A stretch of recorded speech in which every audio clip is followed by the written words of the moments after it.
Welcome.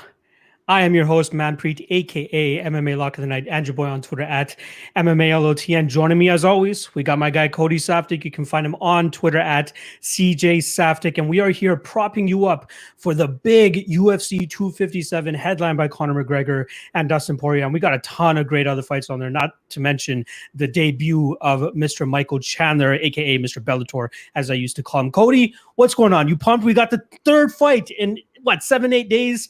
Let's freaking go. What's up? Yeah, listen, I'm pumped up. Sadly, I haven't been propping anybody up to this point. Yesterday, I should say, an abysmal outing. But yeah, always eager to get back on track, get back at it. And the UFC's given us a really good offering here, pay-per-view worthy material. So hopefully we can find the right spots and right the ship.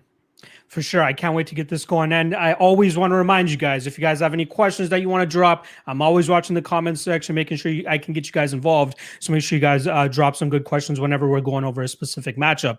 Secondly, as I always remind you guys, make sure you guys hit that like and subscribe below. Show the Odds Crew some love. Show us some love. That's the best way to do it. That is the least you guys can do every time you guys are spending your Thursday evenings with us. Just hit that like. That's all you got to do. All right, let's get right into this thing. Let's not waste too much time. First and foremost, we got Mr. Amir Albazi versus Zhalgas Zhumagulov. This fight was actually supposed to happen late last year. Unfortunately, the fight gets scrapped. They put it together for this time around. The way that I'm kind of looking at it is I'm a big fan of Amir Albazi. He goes out there and he chokes out our guy, Malcolm Gordon, and not only chokes him out, but the way he went about choking him out was very, very impressive to me. So first and foremost, he's mounted. He has Malcolm Gordon on top of him. Malcolm Gordon sweeps him. Oh, sorry, it was Amir that had him on top. Malcolm Gordon goes out there, sweeps him. But during that sweep, we see Amir Albazi beautifully clear the shoulder, lock up that arm triangle choke, and then eventually gets the tap after that. But on the regional scene, you see this guy kind of approach in terms of taking his grappling to another level, taking these guys down, doing some good damage from on top, pulling out some submission victories as well too. But we're slowly seeing the improvements in his hand as well. Zhumagulov on the other side, mainly a striker, goes out there very efficient with his hands, has a couple big victories over Tagir Ulanbekov, in my opinion. A huge robbery there. That fight was in Kazakhstan as well, so maybe that had a little bit to do with it. Beats Ali Bagautinov as well too, and then finally comes over to the UFC, runs into Halian Paiva, who stylistically very, very bad matchup.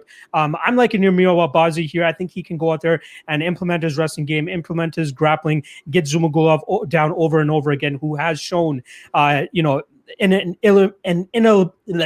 inability to stop takedowns early in fights, and I think that's where Amir will definitely be able to get the upper hand. So I'm liking Amir Albazi. I like him via decision as well too, and that prop is currently sitting at, we got Albazi by decision at plus 195. I think that's a great line. Zhumagulov is definitely very durable, so I think he'll be able to withstand the 15 minutes, but I think he's going to get taken down time and time again. Cody, how are you seeing this fight? Well, I definitely see the fight going to decision, because with Zhalgas Zhumagulov, it's like, man, this guy is a decision machine. You look back that he's got one finish in the last 5 years. And likewise, of all of his pro losses, he's been finished one time, again, 5 years ago. It's these long stretches of decisions, even if it's a 5-round fight decision. He's got that kind of pace where he puts a pace on you. He throws a lot of strikes, but doesn't have a whole lot of stopping power. As far as his ground game goes, he's strong. He can muscle you to the ground. He can have some success with his ground and pound, but not really. He's kind of short on submission victories. So I think that even if Ali goes out there and is able to pull the victory out over Zhalgas, he's probably not finishing him. The guy's kind of cast iron. We've seen that in his debut against Rolian Paiva, who was very highly touted. A lot of people are behind him in that spot. It's that, like, he can take a good shot. I mean, as far as his submission game goes, good enough to withstand most of what's going to be coming at him from Amir Albazi. Last thing I want to talk about is that Tagir Ulanbekov fight. Huge robbery, absolutely. Ooh. But you're taking on a Chechen wolf, man. You're taking on a guy who's just like very highly touted, very good wrestling credentials, very good grappling credentials. And yeah, he takes him down 20 times, but Zhalgas is always working his way back up. He's got a great gas tank. He is built for 5-round fights because he's a bit of a slow starter. And I think that's what cost him against Rolian Paiva. He gets off to a slow start, but by the time he starts to get rolling, and by the end, it's all him, but he's just behind on the scorecards. I don't want to see that against Amir Albazi, who can kind of do it all. I mean, you mentioned the fact that he's able to submit Malcolm Gordon. That's a feather in his cap because Malcolm Gordon's a BJJ black belt. But he also had Malcolm Gordon all sorts of trouble standing. He's only 27 years old. He's improved a lot. The reason I think it's going to go decision is he shows a lot of submissions. He shows a lot of inside the distance finishes. But the one time he fought kind of the legitimate fight, that Jose Torres fight, it's a decision fight. You look at it again, he gives a really good count of himself. I had a 1-1 going into the third round, but Jose Torres, a little more experienced, a little more savvy, able to use better wrestling and eventually get the victory over him. But I mean, the kid's improving. He's getting better. He seems to be in incredible shape. I think he's a live underdog here. He's got to get his wrestling going. But I'm not sure that I'm ready to pull that trigger on him. I actually had it kind of the other way. Initially, again, I'm all over fight goes the distance, but it's minus 225. So what can you do with that? As far as the straight up play goes, probably not the best. As far as parlay play goes, yeah, we could look at that. But the Zhalgas by decision was plus 168. But honestly, Zhalgas by decision, Albazi by decision, it's close both sides. I know there's people that are in Zhalgas' corner saying, hey, sophomore effort, he's going to look even better. But as far as Albazi is concerned, he really looked good in his debut, and he's going to probably look better himself. I mean, he is younger. He's the younger man of the two. Maybe he's improving a little bit better. It's probably a pass on that standpoint, but fight goes the distance, minus 225. Not pretty, not a great price tag, but that seems like the logical play here. Yeah, I think the line is absolutely accurate. Both guys are very skilled, and we should see a much better performance from at least Zhalgas this time around, going up against a guy in Amir Albazi. All right, let's keep things moving along. We got a huge favorite here, probably one of my favorite prospects in the UFC. We got Movsar Evloev versus Nick Lentz. In terms of odds, like I was saying, minus 550 for Movsar, plus 425 for Lentz. We know what the rap is on Lentz. The guy's hella durable. He can still go out there and make a good account of himself.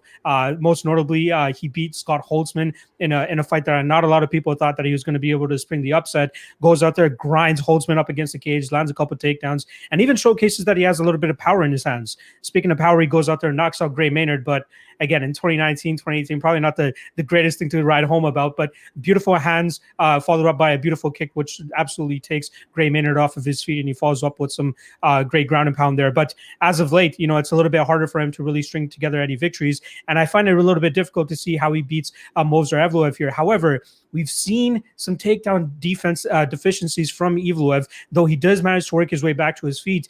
He does have a great gas tank. He's able to go 5 rounds, as we've seen in the past. This is a 3-round fight.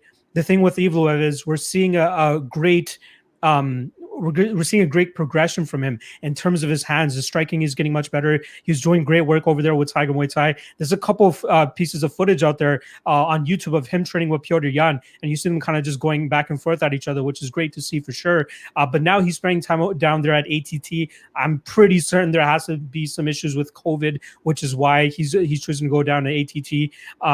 But I think he's a very highly touted prospect. I think his style more so caters towards a 5-round fight, whereas in 3-round fights he could possibly give up some takedowns here to Lentz and possibly get grinded up against, which is why I'm not running to the betting window to play him at minus 550. But I think the decision prop is probably the best way to go here if you're backing Evloev, as I do believe that Nick Lentz is very, very durable.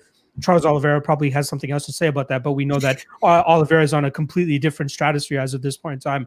But Evloev inside to win via decision, minus 145. Kind of hoping for closer to a pick'em, but what do you expect when you got a guy that's minus 550 at the money line? So I'm liking Evloev. I think he can put his hands together a little bit better, maybe really make Nick Lentz pay when they're standing at range. Nick Lentz might be able to land some takedowns. However, I don't think he's going to be successful in keeping Evloev down. That's where Evloev will be able to get back up, and we might be able to see some takedowns from Evloev as well too. Let's not overlook his takedown game. That's kind of where he made his bread and butter at the beginning of his career, but as of late, we've seen him put his hands together. And that's where I truly see this fight mainly playing out. But I got Evloev, and I like that decision prop at minus 145. I wish we could extract a plus money play here, but it's really difficult when you have such a heavy favorite here in Evloev, who, again, I'm very, very high on. How do you see this fight, Cody? Yeah, I'm high on him as well, but it's a dangerous trap line feel to it, whereas that you can't overlook Nick Lentz and everything that he brings to the table. With Movsar Evloev, I mean, he's still young. He's still undefeated. He's still going to have some flaws in his game. Only 26 years old. One thing that's bear noting is that Sungwoo Choi fight, it's his debut. He just uses his wrestling because Choi can't really wrestle all that well, and he that's his path to victory, scores the decision. Against Enrique Barzola, he's able to wrestle him a little bit, grind him a little bit, strike him a little bit. But Barzola doesn't have a very refined technique, super strong, decent wrestling. Don't get me wrong, very, very strong. That's what makes his wrestling work for him, but absolutely no striking. And so he has that advantage over him. Mike Grundy's the first fight where Movsar Evloev doesn't score any takedowns, and you see how much he's improved in his striking. And that's what I really like, is that you're seeing that he's making improvements in all these areas. But Mike Grundy can't really strike, so he can rely. Nick Lentz is the first guy that can do it all, right? Nick Lentz can wrestle. I mean, he's a former University of Minnesota D1 wrestler. He's got a BJJ black belt. He's got a 40 pro fights. He's got a nasty hook game. Like, his boxing has kind of improved. His cardio is pretty good. And then the last thing that kind of worries me, and this just worries me because of the size of the favorite that Evloev is Evloev, when he was the M1 champ, he was at 135 pounds.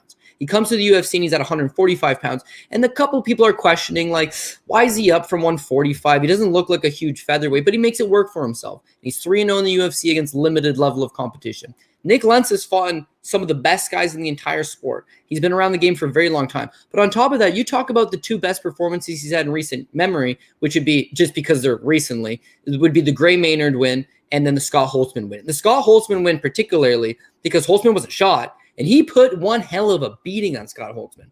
After that, losing to Charles Oliveira, come on, it's Charlie. Why would they even book that fight a third time around? And with Arnold Allen, he's a good fighter, but those fighters are at 55. He fights Gray Maynard at 155 pounds. He fought Scott Holtzman at 155 pounds. He fought Charles Oliveira at 155 pounds, and then decides to drop down against Arnold Allen, give an okay account of himself, actually. So the worry is that you got Nick Lentz that's fought at 155 and not looked out of place, versus Movsar Evloev, who's fought at 135. Coming up, Lentz will be the bigger guy. And so Evloev's wrestling might not work quite as well against Lentz. Lentz's wrestling might work a little bit better against Evloev. As far as the striking goes, I give the speed advantage to Evloev. I give maybe the like that sharp technique advantage to Evloev. But the hot fire is Lentz all day, man. I mean, again, he's got 40 pro fights. Evloev is just still 26 years old. I think for myself, I would take Movsar Evloev. I'm chasing this thing straight up by Evloev by decision because I do not want to pay the price tag that he is straight money line. But the fight to go the distance is minus 240. And I like that as well, because if Lentz wins, maybe he just wins 2 of those 3 rounds. He's able to grind him. He's able to show that ringmanship, and the fight still goes to decision. And if Evloev wins, certainly, all 3 of his wins in the UFC so far, all by decision. He's got that kind of style. Certainly, he just grinds on Nick Lentz and wins a decision. But 240 is kind of a big price tag. So if you got Evloev, you take Evloev by decision. Again, that's been the trend with him so far in his last few fights. Then it's minus 145. But again, the whole thing kind of stinks of like, I know somebody in the comment section mentioned could be this week's Munir Lazzez. And it's like, yeah, maybe that's why I'm overthinking it a bit. Because the last thing I want to sprinkle on top of that is Mike Grundy had him in some bad chokes, man. Like, Grundy didn't put him away, and that's another feather in the cap for Movsar Evloev. But like, he got put in those bad spots. Whereas like Nick Lentz has got a really nice guillotine choke. He's got a really good front headlock. It's possible that he's able to grab up something, and the fight doesn't go the distance. But to be honest, this just screams 15-minute fight. Movsar Evloev, little more refined with the striking. Cardio checks out. Doesn't end up on his back for a whole lot. And squeaks one by. But yeah, I don't know if he's like one of my locks of the week. Like I got that feeling that this could be a trap line. Yeah, we don't mention that Munir Lazzez's name around here anymore. Just letting you know. Just letting you know. Dead to me. Exactly. Dead I don't even know who that is. Why do you even see that name? All right, let's keep things moving along for sure. We got Andrew Sanchez going up against Mahmoud Muradov, and we got a line that's a little bit closer than I originally expected it to be. We got minus 140 on Muradov. The line is starting to widen his way. He did open as the underdog at plus 155, and now we got plus 120 for Andrew Sanchez. And now I like to compare this to somebody who's fighting a little bit later in the card. We got my guy Khalil Roundtree, who looked like Tyleel out there against Eric Anders, just putting on a beautiful performance. And that's exactly what we got from Andrew Sanchez last time around, where he goes out there and knocks out Wellington Turman in that first round.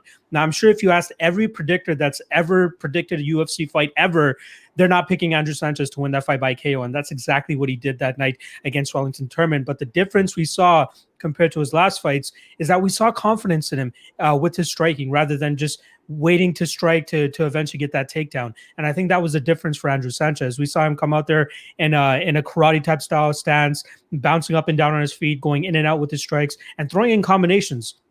Something we have not seen from him in the past. He's always spamming those takedowns, trying to get the guys to the ground. And then eventually when fights get to the third round, he's starting to slow down. He's starting to gas. And sometimes he's able to pressure guys, kind of like the Marc-Andre Barriault fight, where he's just with every single fiber in his body trying to get that takedown in the third round, and then he eventually gets it and rides out that fight. But we've seen him finish in the third round against Ryan James, who obviously not in the UFC anymore, but it goes to show how bad his cardio can truly be if he's overextending himself too much. Now, I'm not riding home with the narrative that Andrew Sanchez is this reinvented fighter, Andrew Sanchez 2.0. Okay, you went out there and got a knockout against Wellington Turman last time around.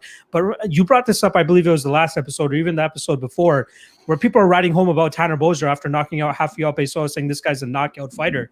That's kind of they're both rocking mullets, which is hilarious that they're both the same kind of guys. And Andrew Sanchez obviously training up here in Canada at TriStar. I need to see a couple more performances of him going out there and having that type of game plan and being successful with it before I'm truly on the boat of saying, okay, this guy's reinvented himself.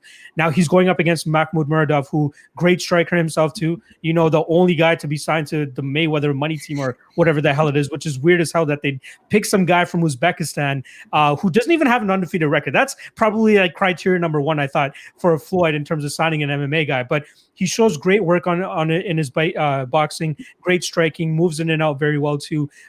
Questionable cardio himself as well. We saw him slow down a little bit against Alessio Di Chirico in that third round, but still managed to pull out the decision there. But I think he's a much crisper striker. I think he's going to be the one to kind of make Andrew Sanchez work, probably counter him a couple times, really make Sanchez try to start to question himself in that striking range and then start to make him turn into a wrestler. But the more that he uses that, the more that he'll probably get gassed out here. But I'm expecting Muradov to kind of keep this on the feet, pretty much box his face up in that first round, counters mainly, and then start to follow up with some more combinations. But I like what we see from Muradov. The last loss that he has, I want to correct this for a lot of people, it was a doctor stoppage, but that was via injury. They're in a clinch situation where they're pummeling a lot, and then you see Muradov's shoulder give out, and you see him kind of just say, "Okay, I can't continue." Obviously, mentally, like you see other fighters kind of try to battle through that. Chan Sung Jung trying to readjust his shoulder against Jose Aldo, Brandon Royval trying to readjust his shoulder against Brandon Moreno. But you're talking about Muradov, who was early in his career. Eventually, a couple fights there, goes out there and beats the same guy, finishes him in the second round. So he definitely redeems his loss there. But I'm liking what we're seeing from the guy. We need to see more of him in the UFC. I think he can go out there, outstrike Andrew Sanchez, kind of shatter that image that we have of Sanchez from that last time around. And I think a lot of people are reading into that too much, which is why this line is as close as it is. I truly think that if you just went into a decision with Turman, we wouldn't get this type of line on Mahmoud Muradov. I think we'd get maybe minus 200, minus 250. But I do like Muradov. I like Muradov by decision, which is up in that plus 300 range. I love that juicy number. So I'm going with Muradov via decision, maybe even a third round finish, but I'll go the safe side. Decision. How are you seeing it?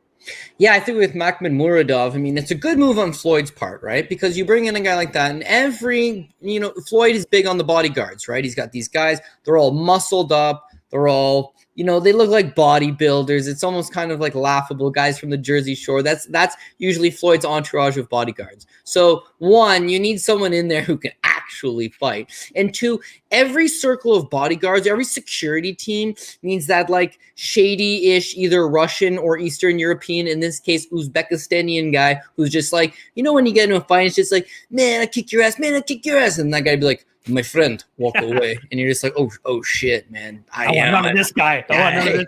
What was his name? Mahmoud Muradov? I'm just going to walk away, man. I don't want to end up in a body bag. Honestly, he had a big, extensive record prior to coming to the UFC, but a lot of it was, I don't want to say ballooned up. He's not fighting necessarily bad level of competition, but he's fought nearly 30 times before signing with the promotion. And I think when he debuted against Alessio Di Chirico, you kind of did see that he's still green in many ways. But it's not a layup an opponent, right? I mean, certainly in hindsight with Di Chirico, he's never been knocked out. So one of the big things with Mahmoud Muradov is he was touted for his power and his finishing abilities, dynamic striking, finishing a lot of opponents. Beats Wendell Oliveira and Alberto Uda. Those are both UFC veterans, Brazilian UFC veterans, prior to coming in, and knocks them both out first and second round respectively. But Alessio Di Chirico's got one hell of a chin on him, right? Guy actually just upset Joaquin Buckley, but prior to that went the distance with Kevin Holland, got robbed against Kevin Holland.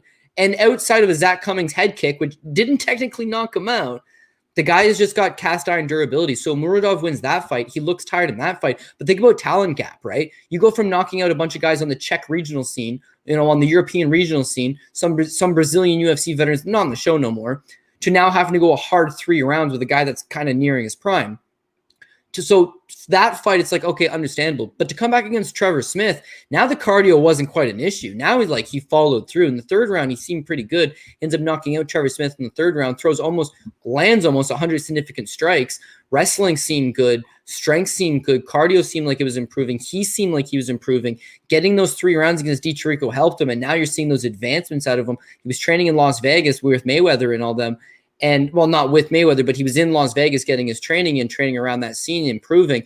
But now he's had like a 15-month layoff. And I think when the pandemic happened, I think he went back home. So it's not that I'm saying you're going to say a worse version of him, but definitely going to have that layoff. Hopefully it doesn't affect that good momentum that he had going. And with Andrew Sanchez, you mentioned that his striking looked improved his last time out. It looked improved in the sense that he knocked the guy out, Wellington Turman. It looked improved in the sense that he was throwing some nice combinations and throwing some big power. But man, he was wild and he was reckless. And I did not like to see that out of him, in that Wellington Turman is the kind of guy that you can get away with that. But Wellington Turman still landed 21 nice shots on him, like significant strikes, and a couple decent shots where that Sanchez most definitely felt, but he persevered through it. Sanchez has the absolute best cardio you've ever seen for 10 minutes. The guy's got one hell of a motor on him for 10 minutes. And then after that, it's like it falls off so fast. It's like the most rapid decline. Him versus Anthony Smith, he's up 2 rounds easy. And he completely falters in the third round, just huffing and puffing gas. The Ryan James fight, the first round was a 10-8 round. Like, he absolutely mauled Ryan James, and then he gasses out. And then that was kind of his game. So now he's going out there and spamming takedowns, still getting tired in the end, just like you've seen in the Marvin Vettori fight. But if he can lean on you and grind on you and get some takedowns, then he'll win the decision. That last fight against Wellington Turman, that was the outlier. That was him doing something he doesn't normally do. And that's what has me worried in this fight ever so slightly, because I was looking again at the decision prop. If Sanchez fights the way he normally fights, we're getting a decision out of this. He's going to try to lean on Makhmudmuradov. He's going to try to slow down the pace. Muradov's going to be able to keep this fight standing. He'll land the better strikes, and eventually he'll pick up this decision. But if Andrew Sanchez fancies himself a striker now and like that, and like the 50K and likes bonus hunting and wants to go and figures, you know what, Muradov's untested and he's been off for 15 months, I'm going to try to get a quick start on him, then this ain't going the distance. Because either maybe he does put Muradov away early, which I don't think is going to happen, or he gasses himself trying, and that bad cardio turns its ugly head again, and then he's able to get finished by Muradov in the third round, late in the second, similar to maybe how that fight with Hot Sauce Smith went. So I think I'm going to go with Muradov. Now, the Muradov by decision prop, I just couldn't look away from. I'm really hoping Sanchez does not think he's a striker all of a sudden. But if you look at Sanchez, outside of getting knocked out, obviously we talked about Anthony Smith getting knocked out in the Ryan James fight. Since then, it hasn't been a durability issue. He hasn't been finished in 3 years. He's generally going to decision, and then the Wellington Turman fight, but maybe durability is not quite an issue anymore. And with Muradov, it took him 3 rounds to take out Hot Sauce Smith. Hot Sauce Smith does not have good durability whatsoever. He also went to decision, obviously, against DiCirico, who, as we mentioned, was very durable. And then some of those regional scene victories, again, it's regional scene level competition. So if he was to win this fight by decision, then we're looking at a really nice little price tag here of Muradov at 320. Plus 320. Muradov Sanchez go to decision minus 115. If Sanchez is going to win this fight, he's just going to grind on him, right? If Muradov wins this fight, maybe he knocks out Sanchez, but maybe he picks up that decision. But fight to go the distance minus 115 seemed pretty nice to me. Muradov plus 320. I've just said, you know what? I'm going to go for it. I'm hoping that Sanchez doesn't spring that KO. I'm hoping Sanchez doesn't have durability issues. But yeah, I think I'm going to take Makhmudmuradov by decision plus 320. Yeah, I think this is a solid spot for him for sure. And let's see what kind of Andrew Sanchez comes out next time around, right? Like, I think that's the big question. Is he going to be able to replicate the performance of last time? All right, let's keep things moving along. And I actually talked about this guy in this breakdown. We got Khalil Rountree against Marcin Prachnio. We got minus 330 on Khalil Rountree, plus 270 on Prachnio. The spot that I'm liking the most, that under 1.5. I know it's a little bit chalky at minus 165, but you know these guys are going to go out there and bang. We saw a little bit of more of a hesitant approach from Khalil Rountree against Eric Anders, but that was for him kind of just showing off the tools that he was able to acquire over that Tiger Muay Thai. I believe it was Tiger Muay Thai, but he did travel over to Thailand to kind of refine his game in that aspect. But I feel like if it was Prachnio staring across the cage from him compared to Eric Anders, who is hella durable, I think we would have seen Prachnio get cracked, or should I say cracknioed? Can I go with that one? No? All right. At least I got a giggle. But yeah, no, I like the under 1.5 here. Even the first round for Khalil plus 110. I think there's a solid spot there as well, too. But betting Khalil at minus 330 straight is just absolutely asking for trouble. He himself does have some chin issues. He does have durability issues. We've seen him finished against Johnny Walker. Obviously, Tyson Page was able to finish him as well, too. But Pragnio, 0-3 in his last 3 fights, gets knocked out by Sam Alvey, gets knocked out by Magomed Ankalaev, and then most recently gets put up by Slow Mike Rodriguez. The writing's on the wall, like we saw last night as well with Vinicius Moreira. That 3 straight knockout losses in a row does not look good. I'm expecting Khalil to land on him, even if he takes the cautious approach of kind of just chopping down that leg first and then letting his hands go. I feel like we'll see Pragnio kind of get a little bit too overzealous, maybe gets a little bit frustrated and kind of wants to close the distance, and then he's probably going to run into maybe a step-in elbow or something from Tyleo. I'm going to continue to call him Tyleo because that's definitely what we've been seeing from him as of late. There's probably not going to be any wrestling in here either, which is why I definitely like that under 1.5. Plus 110 on Khalil by first round K or just round 1. I think that's a solid spot. You seen it the same way I am? Yeah, I'm seeing it the same way as well. Under 1.5, minus 165. Khalil Roundtree by knockout, minus 180. Even though Khalil Roundtree definitely has some faults, power is certainly not one of them. We've seen what this guy can do on full display. Remember when he was on The Ultimate Fighter, actually? This is one of the craziest finishes we'll see in Ultimate Fighter history, but it's a fight to get into the house, and he lines up his opponent, Mo Darius, who eventually ended up having a little bit of success in his MMA career.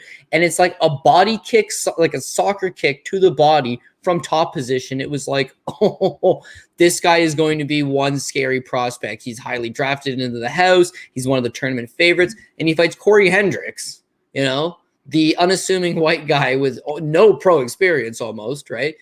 Who ended up being his buddy in Las Vegas, and Khalil couldn't pull the trigger. And that's kind of been a theme for him, right? If he does pull the trigger, you're in a lot of trouble. If he doesn't pull the trigger, well, then you're going to get the victory over it on him. Fought Andrew Sanchez in the final. Andrew Sanchez runs right through him because of the wrestling fight. The Tyson Pedro fight, it's like, okay, now this guy's off 0-2 in the UFC. He's not going to be anything. Beats Daniel Jolly, that's fine. Beats Paul Craig, cool little KO.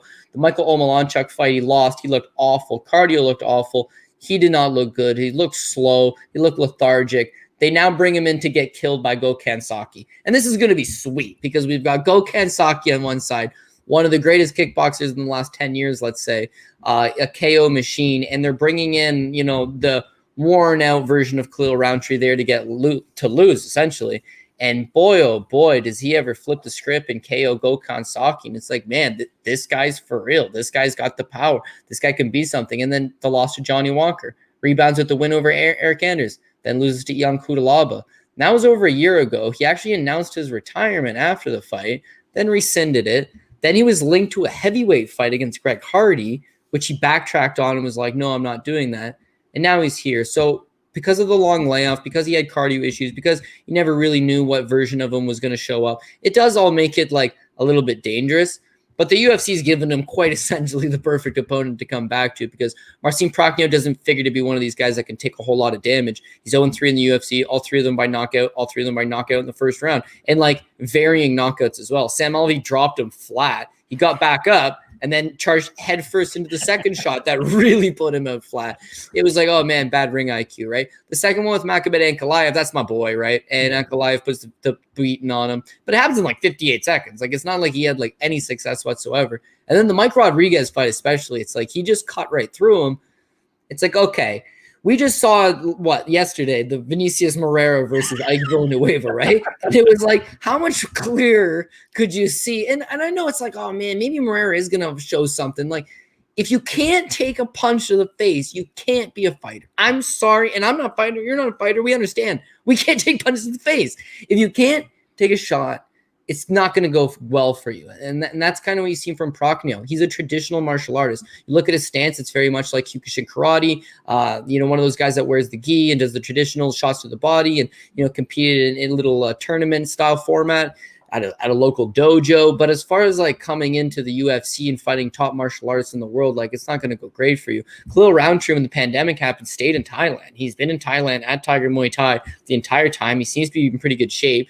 I think this is the last fight on his UFC deal. So like, why would you want to go out on a loss? Like you're going to be motivated to get the victory. And beyond that, I mean, he just needs to touch Prachnio once and he'll put him over. He's got as much power, if not more power, than anybody else that Prachnio's fought. And we've seen how Marcin so far has stood up to that. That Eric Anders fight, you mentioned that you thought that he was a little bit hesitant in that fight, but he had 4 knockdowns over Eric Anders. He dropped him 4 times and absolutely put a life-changing beating on him. But what I liked in that fight was he knew, shit, maybe I don't knock this guy out in the first round. He's very durable. He's not dead yet, and I keep dropping him. So he like paced himself, and it was good. And then he went 15 minutes. He looked good, offensively looked good, cardio looked good. And then to see him lose against Ion Cutelaba, it's like, oh, yeah, I'm going to give him a pass. Because I'll give him a pass in the sense that his losses are to Johnny Walker, a top 10 guy, Ion Cutelaba, a fringe top 15 guy. That's legitimate, right? Marcin Prachnio would be like the 42nd best guy, the 50th guy in the division. Like he's not in those guys' league. You can lose to those guys. It's understandable. You can't lose this one. I don't think Roundtree does. Under 1.5, Roundtree by KO. I think what I meant to say in that the Khalil Roundtree and Eric Anders fight, not hesitant, more so patient. That's probably the word that I should have been going for. All right, let's keep things moving along. We got Sarah McMahon going up against Juliana Pena. This fight has been booked and unbooked and booked and unbooked a ton of times. Now they're finally going to throw down this weekend. I'm having a little bit of a hard time going here because the only thing that's kind of keeping me off of Sarah McMahon is the fact that she's 40 years old. The last 40-year-old I bet on was Matt Brown, and we obviously know how that one went down. But this is a fight where Sarah McMahon really has to lean on her wrestling. That's just kind of her game. She's not going to come out here and look like Ty Leal or anything like that, right? She doesn't have the greatest hands or anything like that, but she does a good job in terms of setting up her takedowns, getting the fight to the ground, and just out-muscling opponents. Probably the most thickly set woman in that division, right? She's jacked to a T. Now she's obviously moved her training camp over to Team Alpha Male. I think she's been there for a couple of fights now, and it's definitely rounding out her game. It's definitely helping her out, and getting training with those guys is definitely going to help your cardio out too. That's got to be one of her main focuses, is making sure she can put on that pace, that pressure, and that wrestling game plan to a T. So I think she gets Juliana Pena down, who notoriously does have issues in terms of stopping takedowns. Like even in the Nico Montano fight, she got out taken down there. She got, I think it was 3-2. Also, she's getting taken down by Kat Zingano, who also is a pretty good wrestler herself too. Gets taken down by Jessica Ai, not the best person that you want to be taken down by there either. And then even, let me throw this name out at you, Milana Dudieva. She gets taken down by her as well too. So I'm expecting to see Sarah McMahon takedown. I'm not the biggest believer in terms of Juliana Pena having much of a jiu-jitsu game off of her back. That's kind of been the kryptonite for Sarah McMahon in the past, most notably Maureen Renault, who was able to do it to her. But I truly think that we'll see Sarah McMahon complete takedowns time and time again, and accumulate a ton of top control time. So I'm leaning the Sarah McMahon fight, but the only thing that's really keeping me back from truly pulling the trigger is that 40-year-old, that fact alone. How are you seeing this one? Well, Sarah McMahon, we know she's got the back class. We know she's got the Olympic silver medalist, and yet that is probably enough to win the fight over Pena. As you mentioned, rinse and repeat with the takedowns. It's that I don't know where Sarah McMahon's at, and I just could not trust her. And for that reason, I think that Pena actually surprises people and maybe comes through as a slight underdog. Sarah McMahon, again, think about this, for example, right? The Ketlin Vieira fight. She goes into that Ketlin Vieira fight, and she's a minus 220 favorite, right? Mind you, she's coming over wins over Alexis Davis. She's coming over a win over Gina Mazzani. She hasn't exactly been beating contenders in the division, but she takes on Ketlin Vieira. She's a minus 220 favorite. In the first round, her wrestling's looking good. She's able to take down Ketlin Vieira. She's looking good. The second round, for whatever reason, it's like Ketlin sweeps and Sarah McMahon tires, and Sarah McMahon's game goes right out the window. She ends up getting submitted by Ketlin Vieira. You know what? Ketlin ended up being pretty decent. No problem. The very next fight, she comes in against Marion Renault, the fight that you alluded to, right? She's a minus 180 favorite in that fight. The first round, wrestling's looking good. The second round, she starts to get tired, and she starts to get kneed, and she starts to get hurt to the body. And all of a sudden, her game plan goes right out the window, and Marion Renault slaps on that triangle choke. When she lost that fight, that drops her to a 2-fight losing streak. She essentially retired right then and there. She's 38 years old. Yeah, I just lost 2. I'm losing to Ketlin Vieira and Marion Renault. I was the favorite in both spots. Title aspirations are done. I've got my child at home, 38 years old, calls it a day. She came back out of retirement like 2.5 years. I never officially retired, by the way, but comes back 2 years later and got the Lena Landsberg fight. And that fight was now a year ago as well. So she comes back and she fights Lena Landsberg. Well, let's be real about Lena Landsberg. I mean, she's a Swedish Muay Thai stylist. Doesn't really have a good wrestling game. Doesn't have a really good grappling game. And could she do the same thing to Juliana Pena that she did to Landsberg? Yeah, she could. But there's another dimension here that she goes out there against Juliana Pena and does take her down in the first round and roughs her up a little bit. But in the second round, it's like Pena's still coming back at you. Pena is durable. Pena, you could submit her. Who submit her? Valentina Shevchenko and Jermaine Durandamy puts her to sleep with a guillotine. Like, the fact that JDR submits you, that's a bad look. But the way the fight was going, actually, she gets smoked out in the first round. Second round, she works her way back into it. I had 1-1 going into the third. And in the third round, I think she's winning, but she needs to just do a little bit more just to secure that round. And what does she do? She sticks her head right into a guillotine choke and gets choked out unconscious. So on one hand, it's like, hey, you just fought a competitive fight against the former featherweight champion of the world. Your other losses are to Valentina Shevchenko. The win over Nico Montano, not pretty, but again, it's another former world champion. Like, at least Pena is fighting that top echelon and in it and grinding and trying to do the best she can, whereas Sarah McMahon falters against that mid to high level competition and cruises over low levels. I don't know that Juliana Pena is low level. The last thing I want to mention as well with Juliana Pena is that she herself also took a lengthy amount of time off, similar to Sarah McMahon, but not similar because she wasn't nearly as old when she left. She was like 28, 29. She has a kid. She takes 2 years off. She come back and fight Nico Montano. She looked rusty. And I mean, definitely looked rusty in that Nico Montano fight. And instead of jumping right back in there, she actually took another year off. Comes back from the Nico Montano fight. It's a year-long layoff and takes on, it was actually a 15-month layoff, takes on Jermaine Durandamy. The fight with Jermaine Durandamy, she looked a lot better than she did in the Nico Montano fight, but you could still see she was rusty and she was having trouble putting it together. So this is only like a 4-month turnaround from that fight. I like that. I like that she's competing a lot more regular, that she's hopefully going to be able to put the work instead of year at a time, whereas McMahon is coming back in after that year. So listen, this is probably a pass fight. I'm just going to classify this one as a dogger pass. Looking at the prop plays on it, Juliana Pena, there's 2 ways of looking at this. If you're going to bet Juliana Pena, right? Because she's just a slight underdog, really. Juliana Pena is going to win one of 2 ways. She's either going to win the decision, if she's going to win. She's going to win a decision, and that McMahon's going to, fail to take her down. She has better striking than Sarah McMahon. She's got hopefully better pace in those later rounds. Keep the fight standing, grind up against her, win a decision is plus 250. But Juliana Pena by submission plus 450. Where I like that is Juliana Pena's got a decent little submission game. Do you see it at the highest level? No, at the highest level, it's hard to submit some of these girls. But it's interesting to note that Sarah McMahon has given up submissions once she starts to get tired. I'm not going to call her a quitter, but you can listen to a number of other cappers, other touts, a lot of other analysts that have questioned her heart in there once the going gets rough. Against Landsberg, she cruised. There was no adversity. Against Pena once assaulted 2 male bouncers at a nightclub trying to kick her out, and by all accounts, got sued by both of them because she whooped their ass. She's like, if she makes this a dog fight, that's what causes Sarah McMahon to crumple. And at 40 years old, she's not there to get into that dog fight. She's not in there to get that war. Pena would be a live underdog, in my opinion. Yeah, no, the cardio definitely does give me a little bit of pause on McMahon, whose decision prop is plus 160. I prefer that plus 250 on Juliana Pena as well. All right, let's keep things moving along. We got Brad Tavares. We haven't seen it in a little bit against Antonio Carlos Jr.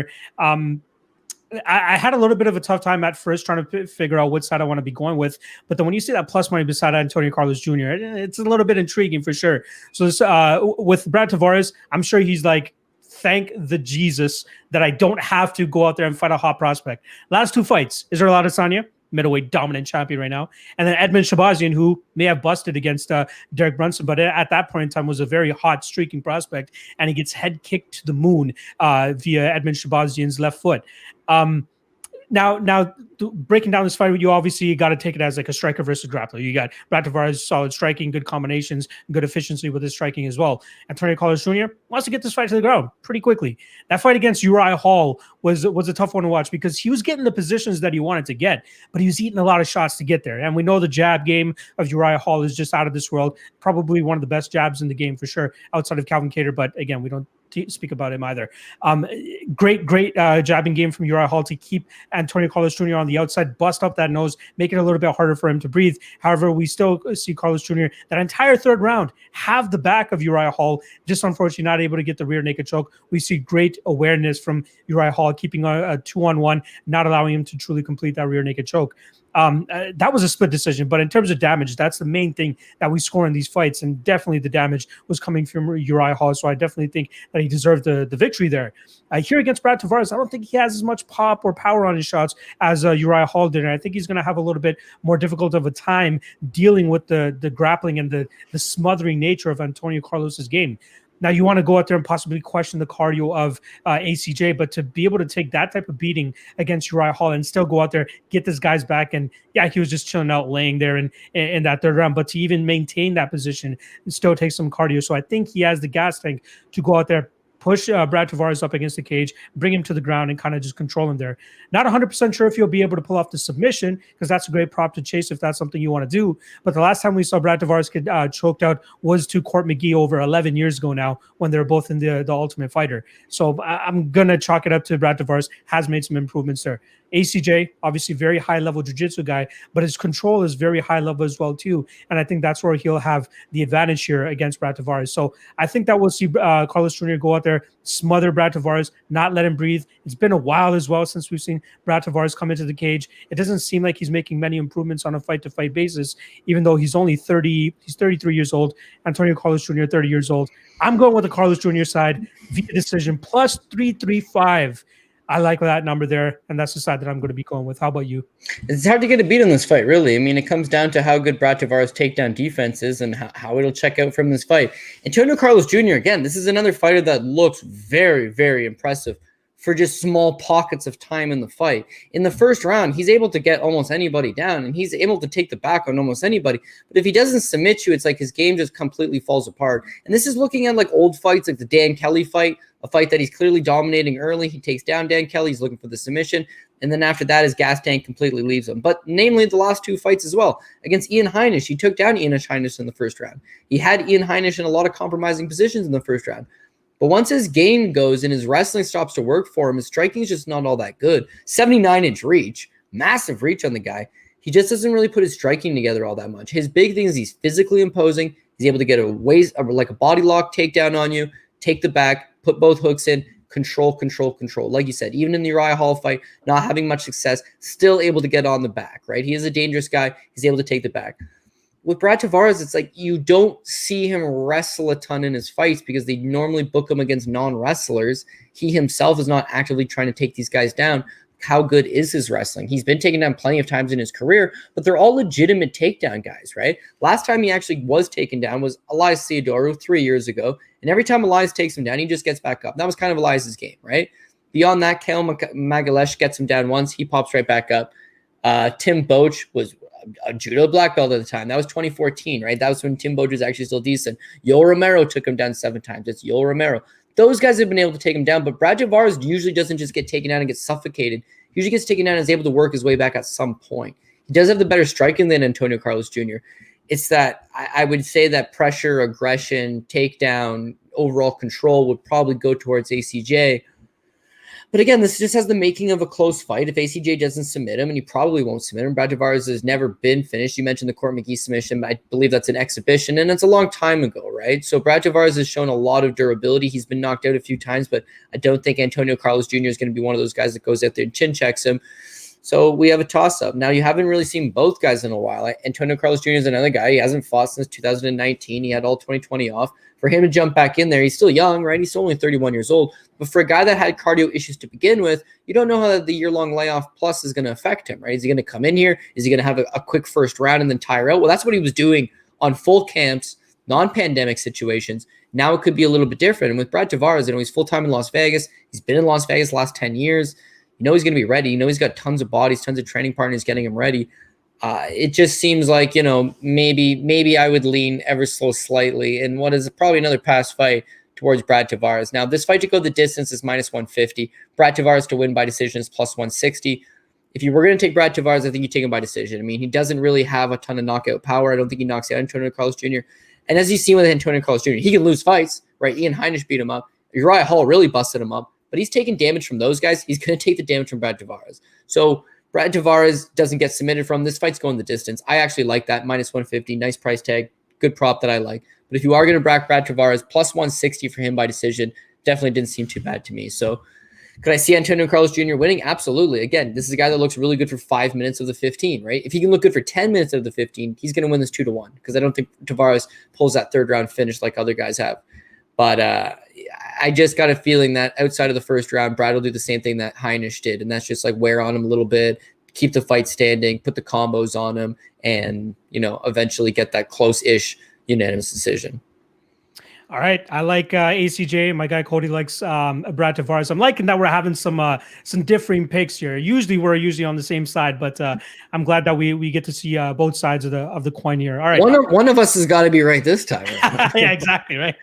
All right, we got the prelim headliner. We got hot prospect Armen Tsarukyan against another former hot prospect, possibly still a prospect, in Nasrat Haqparast. However, the odds are suggesting that all the heat is on Armen Tsarukyan. We got 3-1 favorite for Tsarukyan, plus 250 on Nasrat Haqparast. And I love how this MMA game is like, what have you done for me lately, right? That's pretty much all it is. As like just a couple months ago, or just about a year ago, Nasrat Haqparast was the talk of the town. He's the guy that's going to go out there and storm this division and get that strap. And then he runs into Drew Dober, who himself has been making amazing improvements, goes out there and knocks out Nasrat Haqparast. And now everybody just, that Toy Story gift that we all see, that meme where you're just dropping one toy and you're looking at another. That's pretty much what we got going on here, with Haqparast being the one that's dropped and Tsarukyan being the belle of the ball right now. Speaking of belle of the ball, we have somebody later on in this card who the UFC is clearly pushing. But in terms of Armen, he's a guy that I thought had top 5, top 10 potential, and I truly think he still has that. The guy's only 24 years old. He still has a ton of time to improve. Same thing with Nasrat Haqparast, 25 years old. Another guy that has a ton of time to improve and really round out his game.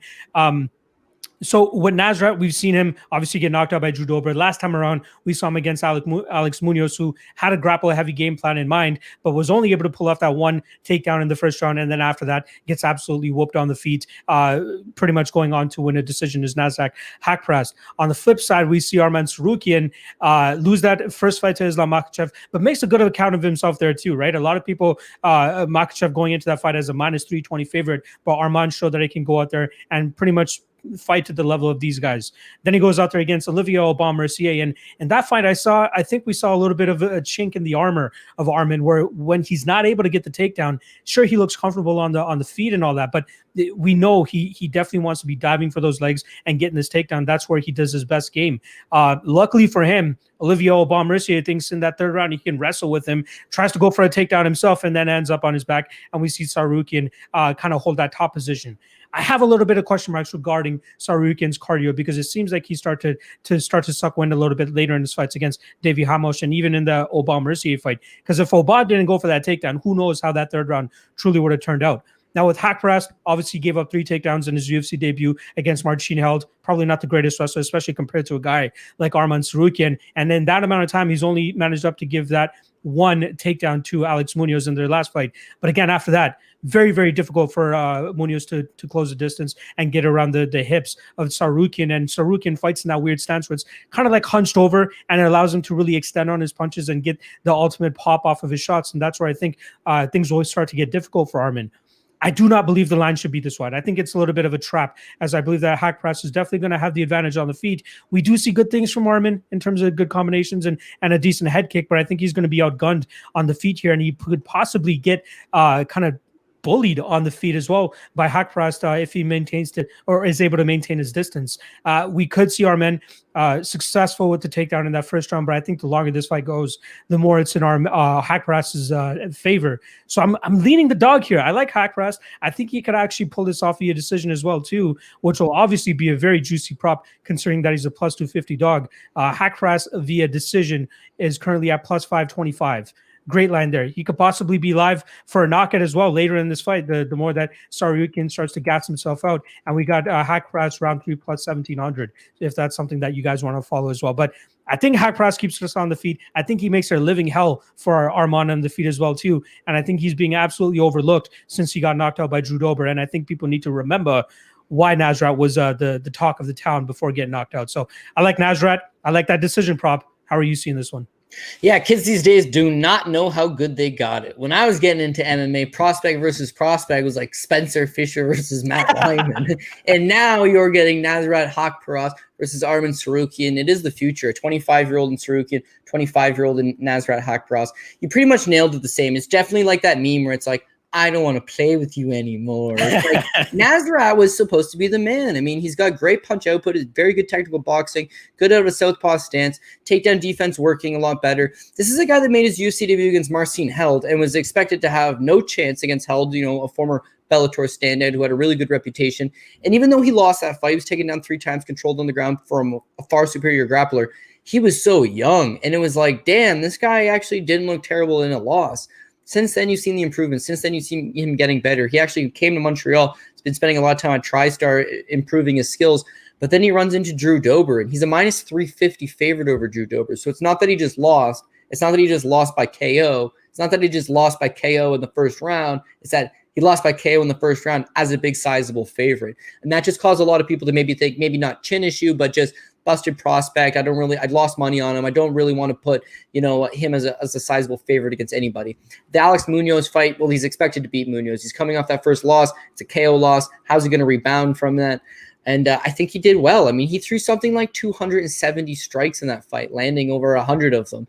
His output was fantastic. He was taken down, yeah, but overall, Alex Munoz only went 1 for 8 in takedowns over Nasrat. And that's going to be really key here because everyone's got this idea that Arman Tsarukyan is one of these badass Khabib style or Kazmat Chimaev style grapplers, but he's not realistically, right?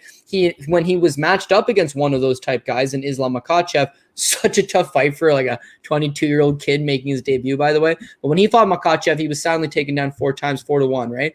The Ove Mercier fight. Ove Mercier is a judo black belt. He does have some wrestling credentials as well. But Tsarukyan goes 2 for 11 on takedowns. It's not like the takedowns are there for him whenever he wants it. It's that he does eventually get the fight to the ground. And then the Davi Ramos fight. Davi Ramos, again, BJJ player, not really known for his takedown defense. Not even sure why you'd really want to take him down considering he's mostly just a grappler. But Tsarukyan only takes him down 1 time on 4 attempts. His wrestling's not at such a standout level that it's crazy to me to think that he's maybe not going to take down Nasrat Haqparast. Maybe he can't take down Nasrat Haqparast. And even though his striking has improved a lot, Nasrat's got the better hands. Nasrat's got the better volume. Nasrat could put a pace on him if he can keep this fight standing. It's going to come down to his takedown defense. He needs to keep this fight standing. But he's a live underdog? Absolutely, he's a live underdog. And if Nasrat does go out there, he's able to keep this fight standing, he's able to just, outland him for 2 of these 3 rounds and can squeak by that decision, perfect. Because Arman Tsarukyan, so far, we've been seeing that he's a decision guy, right? His power, he doesn't have a ton of power, is improving, but his win over Ove Mercier, decision. The win over Davi Ramos, decision. These are guys you could finish, but he's going through the motions. He's getting the decisions. And with Nasrat, I mean, he's just coming of a fight over Alex Munoz. Again, went to decision. Not crazy to think that this is going to go decision. So if you have Nasrat to pull the upset, and you have this fight to go decision, you take Nasrat by decision, plus 527. It's over plus 500 for a Nasrat by decision. So, you should probably just take the underdog straight up if this is what you're going to bet. But, I mean, the prop is just so juicy there that, why not have a little sprinkle on that 5-1 for Nasrat by decision? Again, this is a close fight. I would land this as a dog or pass fight, a close fight. So when you see the line, it doesn't look like it's a close fight. It doesn't look like it's a dog or pass. It looks like Tsarukyan's going to roll this guy up. And to be honest, they're both good prospects. They're both good prospects in different ways, but both men is capable of beating the other. It just depends who's got the better game plan come Saturday. And so dog or pass for me on this one. Further attribution to my questioning of Tsarukyan's gas tank. Those 2 takedowns that he landed against Olivier Aubin-Mercier, first round. The 1 takedown that he landed against Davy Ramos, first round. Obviously, in that third round against Aubin-Mercier, like I said, Aubin going out there trying to be a wrestler and he pays for it and he ends up on the bottom. But yeah, I'm absolutely with you. Dog or pass for sure. And I think you're getting a ton of value on Nasrat Haqparast here in that plus 250 range. All right. Before we jump into the main card, I do want to remind you guys, make sure you guys hit that like and subscribe below. Show the Odds Crew some love. Show us some love. Let us know that you guys actually like this show. We're giving you guys some heaters out here. So that's the best way you guys can show it. Being active in the chat is one thing, but hitting that like is another. So that's the least you can do. All right, let's keep things moving along. I was talking about bell of the ball before. We got the bell of the ball here. We got Amanda Ribas coming in as a huge favorite over Marina Rodriguez. So we got minus 310 for Ribas and plus 255 for Marina Rodriguez. And I'm liking the dog here as well too. And now I obviously know that there is a huge flaw in Marina Rodriguez's game with the takedowns and getting taken down, and then just giving up that third round, specifically in the Carla Esparza fight, and even in the Cynthia Calvillo fights, even in the Randa Marcos fight, if you want to go that far back. But I believe the takedowns from Carla Esparza, especially most recently, we know Esparza's wrestling game, probably one of the best in the division, which is why she was able to beat girls like Rose Namajunas earlier in her career. Obviously, Joanna Jędrzejczyk not able to be as successful with it and gets absolutely pieced up. And I like to think of Marina Rodriguez as like a poor woman's Joanna Jędrzejczyk. She has that mean streak about her when she's going out there and striking with these women. Like she has a nasty Muay Thai game, beautiful clinch, beautiful knees up the middle as well too, and she throws some decent elbows in there too. Now, with Ribas, I think she's the belle of the ball here, where she's going out there and getting a matchup against Paige Van Zandt last time around, where she came in as a -700 favorite, and she did exactly what she was supposed to do: gets the fight to the ground, pulls off a submission, and yeah, that is what it is. And the UFC is really, really pushing her. Now, let's remember the last three belle of the balls from the last two cards. We got Munir Lazzez gets taken out in the first round. We got Joaquin Buckley gets taken out in the first round. Now, I think that this is a prime spot for Marina Rodriguez to go out there and showcase her striking, which is obviously the pro of her game. But you see Amanda Ribas going out there and out striking Mackenzie Dern. But what's Mackenzie Dern's striking game really like? Yeah, right? no, non-existent. Exactly, non-existent. She goes out there and outstrikes. She had a decent fight against Randa Marcos, gets her down a couple times, not able to pull off the submission there. Emily Whitmire as well pulls off the submission in the second round. But let's look at that one loss on her record. Poliana Viana, mainly a jiu-jitsu artist. And if you go back and watch that fight, she's going out there and just throwing absolute heat, winging bombs, eventually lands one on the chin of Ribas. Ribas goes down and she follows up with some ground and pound and gets the finish there. Now, tell me how you think she's going to react when she gets struck by a woman like Marina Rodriguez. I don't know if she's going to be able to do that well. And one thing that I've also noticed in a couple of Ribas's fights is her nose gets busted up quite often. Now, imagine what that nose is going to look like after dealing with a girl like Marina Rodriguez. Now, even though Rodriguez gets taken down time and time again, she does decent work off of her back where she's still dishing out damage. Just look at the Carla Esparza fight, right? I think Ribas's striking game has kind of been over-exaggerated because of the level of competition she's going up against. So I think she's going to have a very, very tough time on the feet. And most of her takedowns are coming from these clinch positions up against the cage, dragging these women to the ground. I think she's going to have a harder time doing that against Marina Rodriguez, who's very active in the clinch. Good knees, again, to the body, to the leg, even up to the head when she's able to create a little bit of space. And I think that's where the difference maker is going to be. So parlaying or even playing Amanda Ribas, in my opinion, at -300 and above that is a little bit crazy. Yeah, she should have success on the ground. And yeah, she should have a good ability to get a submission here. But to not be able to submit a girl like Randa Marcos is a little bit of a red flag to me. Yeah, you should be able to go out there and submit Paige Van Zandt and Emily Whitmire. But we haven't seen Rodriguez lose via submission yet. She lost a split decision to Carla Esparza in a fight that one judge even scored for her. And even if you go on MMA decisions, pretty much everybody had it for Rodriguez in that fight, being able to be the one to dish out the damage there, not just control. So at +250 and possibly even going to get wider as this the fight approaches, I think there's going to be an immense amount of value on Rodriguez. And yes, you guys know me. I love that juicy prop. And the prop that I like here, Rodriguez by KO is +1150. I think it could possibly come to fruition depending on how long this fight stays on the feet. But I think that Rodriguez is a very good play here and a very sneaky underdog, especially for that KO prop at a +1150. And again, she's going to get taken down. It's all about how she deals with getting back up. But I think on the feet, the longer this fight stays on the feet, it's going to get more difficult for Ribas to, one, get her down, and two, be successful in the striking range. So I'll shut up. I wanted to do that Marina Rodriguez spiel because I feel like you're going to be going with the Amanda Ribas side. Prove me wrong. Let me know what you think. Well, listen, I saw the merit of Marina Rodriguez right away. It's like, this is a girl that's very experienced in that. She's only had 4 fights in the UFC, but the 4 fights, 3 of them, Tecia Torres, Cynthia Calvillo, and Carla Esparza. She's fighting former world champions. She's fighting, title challengers. She's fighting girls that are at the top of the level. And on top of that, they're all going to decision. And on top of that, they're all competitive decisions. Her versus Carla Esparza, split decision. Her versus Cynthia Calvillo. She's probably up the first 2 rounds and then gets 10-8'd in the third. Even the Randa Marcos fight. Like, Randa Marcos is a durable fighter. She gives an okay count of herself. Marina Rodriguez is a junkyard dog. She's long. She's aggressive. She has a lot of power. She poses a lot of problems.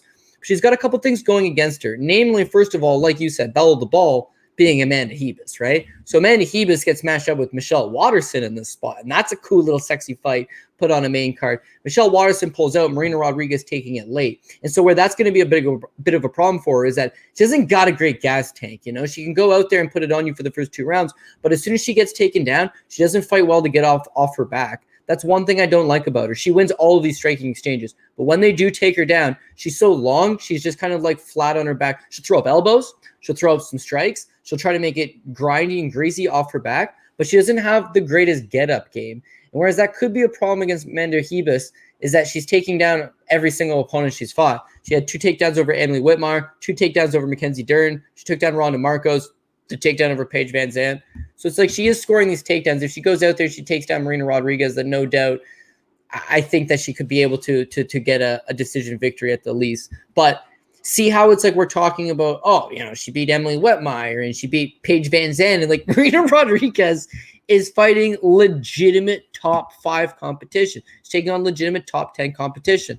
So yeah, I don't think that this is a big line for Amanda Hebus, and I don't agree with the line being that size. As we've talked about some of the other fights, you know, maybe it's a dog or pass in this situation because I don't quite agree with the price. I'm agreeing with you 100%. I just got this feeling that Hebus is going to end up getting this fight to the ground and is going to be able to control it for at least 2 of these 3 rounds. Looking at this fight to go to decision, again, Marina Rodriguez has had 5 fights in the UFC. All 5 have gone to decision. Hebus has been beating some lesser level competition inside the distance, but for the most part, I mean, she's pretty comfortable there.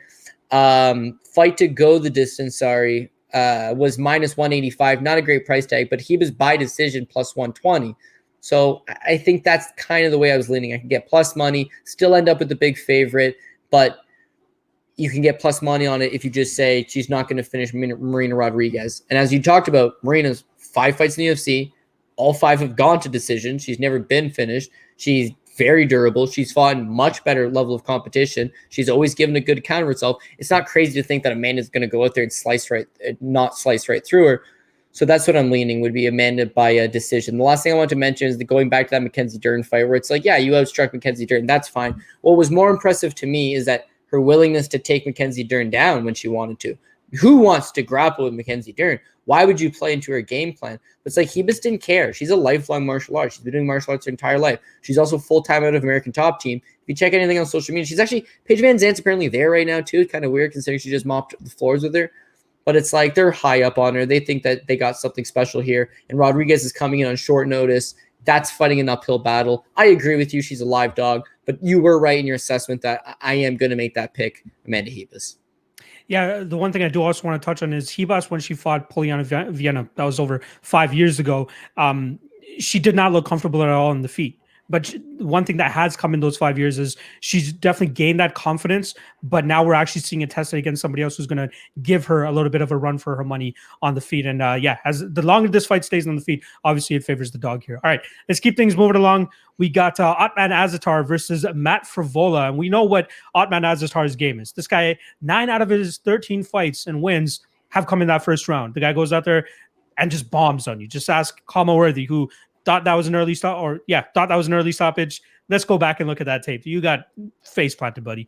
And then before that, Teemu Packalén, another devastating knockout. Again, Packalén probably not the greatest of opponents either. Now, with Matt Frevola, you're getting a guy coming off a fractured foot in September. I think that's going to play huge here, as I believe he probably should have taken off a little bit more time, especially in a fight where he's going to have to use his movement quite a lot to stay away from the big power of Ottman. Obviously, big wins for Frevola last 2 times out over Jalen Turner and Luis Pena. That Luis Pena fight being kind of closer than it should have been, but was able to use his wrestling and was able to get these guys down and kind of just control these guys on top. Showed great striking as well in that Luis Pena fight. But the 2 fights before that, gets knocked down twice by Lando Venata, gets finished by Polo Reyes within a minute. Now, if you're giving me plus 250 on a guy that has 9 first-round KOs in his 13 fights, I'm taking that shot on Ottman Azaitar. I like that plus 250, and I think he's going to land on the chin of Matt Frevola nice and early and get that KO. I think Frevola has a questionable chin. I think, his durability definitely to be debated about, but the fact that Marco Polo Reyes was able to land on this guy, put him down, again, twice within a minute, he rocks him and drops him, and then eventually finishes him. Lando Venata drops him twice, doesn't finish him. But we know that Otman Azatar definitely has that power in his hands to end your night early. He has a third round finish over a liver kick, but he did showcase solid cardio in that. So even if this fight does get extended, I still think that he has that continuous power where he's able to keep it throughout that 15 minutes. So I think it's going to be dangerous for Vola regardless. And I think it's going to be a little bit harder for him to get the takedown here than it was against a guy like Jalen Turner, who doesn't really have the greatest takedown defense, and Luis Pena, wrestler himself too. But we usually know that the shorter fighter and two wrestlers going up against each other, the shorter fighter is probably going to be more often than not successful there. As if you want to look at it technically, the guy with the lower hips usually gets the takedown. And that's what we got in that Frevola and Luis Pena fight. Here, though, Otman Azatar has shown great takedown defense in past fights, but again, it comes down to that power, and I don't think that Matt Frevola is going to be able to stand up to it. So I'm taking that round one, Otman Azatar plus 250. Last time around, plus 400 round one against Kamaworthy. You bet your ass I took a shot on that. Paid off there. I'm hoping I can use that money, bring it on over here, and keep the money train rolling on Otman Azatar in that round one. So once again, my spot, Otman Azatar, round one, plus 250. What about you?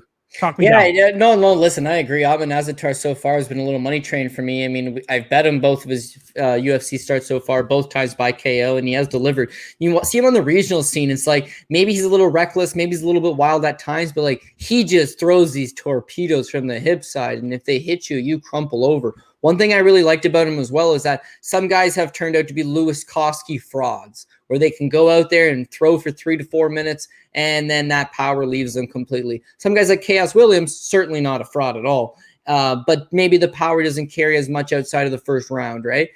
Otman Azatar, what I liked about him is that he'd throw heat-seeking missiles the entire fight if it was up to him. Like, he could throw later into the second round. He could throw into the third round. He has third-round knockouts on his record. It's like, yeah, I like this guy. He's also like friends with the Prince of Morocco, him and his brother Abu Azatar. They're both managed by Ali. They've both had good opportunities. This kid's undefeated, and the UFC is doing a good job of bringing him along. They've given them some nice spots. They've given him some good showcase-style fights, and so far he's looked extremely good. The win over Kamaworthy was kind of an upset specialist. Kamaworthy was kind of that guy that people would overlook, and, you know, he doesn't have a great chin, Kamaworthy, right? But man, he comes into the UFC and he's springing upsets, and he beats Luis Pena. A close fight. He submits and win over Luis Pena. You look aside, okay, well, maybe the chin's better. The chin never really gets better. You just don't fight guys like Otman Azatar. When he fought Otman, it did not go good. When you look at Matt Frevola, I mean, a lot of similarities in the sense that Matt Frevola was known to not have a very good chin. You mentioned yourself, the Polo Reyes knockout, a minute flat. He's knocked out by Polo Reyes. The Lando Venata fight in the first round, I mean, he is in trouble against Lando Venata. But this guy is a junkyard dog. He comes back and it culminates with a win over Luis Pena, right? That's his underdog victory. But he's not fighting Otman Azatar, you know? Like, you can fight Jalen Turner and avoid the KO. You can fight these guys and avoid the big damage. But with Otman, he's going to throw on you. And Matt Frevola is a live underdog in any fight he's in, because you know the guy's got heart. You know the guy's got the will. He's got the determination. He's going to fight for your dollar. But, I mean, if he's unconscious, there's just nothing that he's able to do, right? And with Otman, I just got this impression that he's going to hit him at some point. He's going to fold him over. You're probably right in the assessment of the first round KO, because, like, why not chase that extra value? I ended up taking the just by KO, which was plus 135, because I honestly feel that Otman, his power carries to some of these other rounds. Maybe he doesn't go out there and exert himself too much in the first. Maybe he doesn't hunt it in the first. And maybe he ends up just catching him sometime in the second or third when that opening becomes available. If that's the case, I'd rather just, you know, you'd hate to be like, oh, I was on him, and I was on him by knockout. But I took the first round and he knocked him out. It's just like Ike Villanueva. It was the same thing last week. Everyone was like, why not just take him in the first round? It's like, yeah, that's not a terrible call, but just take the under 1.5. And thankfully, 58 seconds into the second. But it's like sometimes you get your groove going, you get feeling it, you see it, you go back to your corner's like, man, that right hand over the top's right there for you all day. Okay, you go back out there and then you put it to work, right? This could be the same thing. Maybe you take some a little bit longer than the first. So instead of taking that first round KO, I would just take the by KO, which was plus 135. So yeah, I'm gonna roll with Otman Azatar again. He's gone 2-0 for me so far with those KOs. Hopefully he keeps it rolling. All right, so we agree upon something that has not been a constant theme for this show. All right, let's keep things moving along. Weird placement for this fight, but it is what it is. We got Jessica Eye going up against Joanne Calderwood, pretty much a pick'em fight.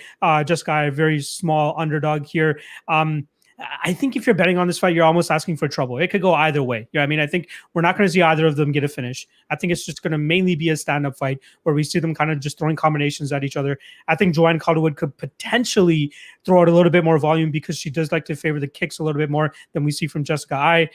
She does throw some combinations as well too. But what I'm liking from Jessica Eye, and this is coming from somebody who has devalued Jessica Eye over and over and over again. But one thing you see with her, she does throw in solid combinations. And whenever opponents try to close the distance on her and get their strikes off, if they're playing this distance game, she stands her ground and she throws right back at them, just showing them that I'm here to fight, I'm here to stay. Now, obviously, she comes out short in the Cynthia Calvillo fight where she gave up a ton of takedowns and was just succumbing to the top control of Cynthia Calvillo.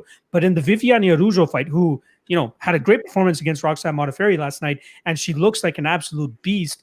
What Jessica Eye did in that fight was land a couple takedowns, or sorry, she didn't land the takedowns there, but she was kicking very well. She had a solid leg kicking game. But anytime Viviane Araujo came in and threw her combinations, Jessica Eye met her with the same type of combinations and really demoralized the forward movement of Viviane Araujo. So I think that we'll kind of see the same thing here, where I'm not trying to compare Joanne Calderwood to Viviane Araujo, but whenever Joanne Calderwood likes to play that distance game, she has to close the distance to get her strikes off. And when she closes that distance, I think we'll see Jessica Eye repeatedly meet her and throw combinations of her own. And I think she'll land the better strikes. I think we'll see a little bit more damage on Joanne Calderwood's face. And at least aesthetically, it'll look like Joanne Calderwood's getting her head bobbed back and forth a little bit more. But yeah, this is a crazy fight to bet on. Again, it could go to a split decision. We could see the volume and the pace of either woman go up against each other. I'm going with the dog. Like, again, if you're going 50-50 in a fight like this, you got to take a little bit more value on the dog, which is what I would do with Jessica Eye. And then obviously, if you want to go a little bit deeper, we're searching for props. Jessica Eye to win this fight via decision plus 160. That's probably the way to go. I don't see either woman getting a knockout or a submission here. So if you're going to bet either woman, the best value you're going to get is by playing them by decision. I'm going with Jessica. What about you? Yeah, I'm going with Calderwood. I can't bank Jessica ever again. Those days are long gone over. I mean, Jessica Eye fights for the world title. She gets head kicked by Valentina Shevchenko. There is no shame in that whatsoever. Jessica Eye used to fight at 135 pounds, right? That was the only division for women's MMA for a while. She competed with some of the best girls at 135. That was the move. She got that title fight at 125. She loses that title fight. She comes back against Viviane Arroyo. She looked really good in that Viviane Arroyo fight. Here's the thing. She missed weight and came in at 131 pounds, right? So Vivi makes weight. Vivi comes in at 126, and Jessica Eye comes in at 131. Didn't even attempt to cut the weight and looked really good, man. And when Vivi started to get tired, because Vivi always gets tired, Jessica Eye did not get tired because she did not cut the weight. Now she comes back against Cynthia Calvillo. It's like, hey, time to get your shit together. Time to make weight. She misses weight against Cynthia Calvillo. 126.3.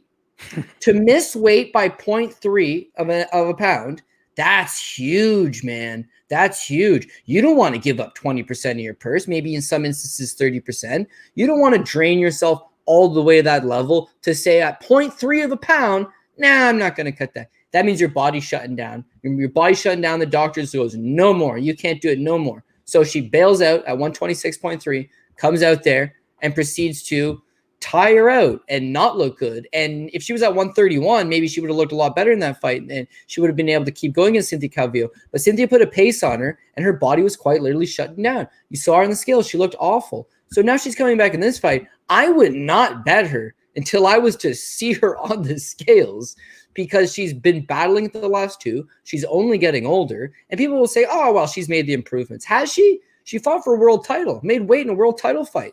125, smackdown on the nose. And now she's having weight cutting troubles after that. You got to think that maybe she wants to go back to 135. Maybe her body's letting her know. Maybe she's got one foot out the door. She had left Ohio, where she used to train at Stipe's gym, and she's been in Vegas, and she's been moving around.